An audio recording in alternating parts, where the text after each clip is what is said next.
Айсен Николаев сегодня провел рабочую встречу с генеральным директором компании «Полиметалл» Виталием Нессисом.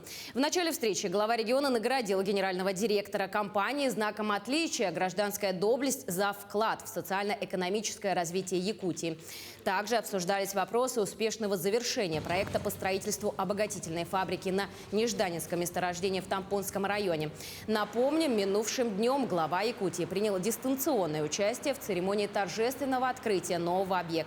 Кроме того, были обговорены и дальнейшие планы компании на территории региона. В частности, это вопросы инвестиций, развития человеческих ресурсов, а также социально направленные проекты как в Тампонском, так и других улусах. Главным приоритетом остаются и вопросы экологии, в том числе экологическая безопасность и охрана природы.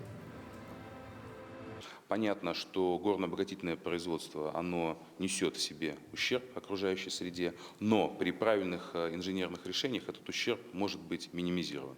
Конкретно по Нежданинскому мы заложили в проект сухое складирование хвостов, полностью покрытое гидроизолирующей пленкой хвостохранилище. Таким образом, основной риск, я считаю, мы полностью закрыли.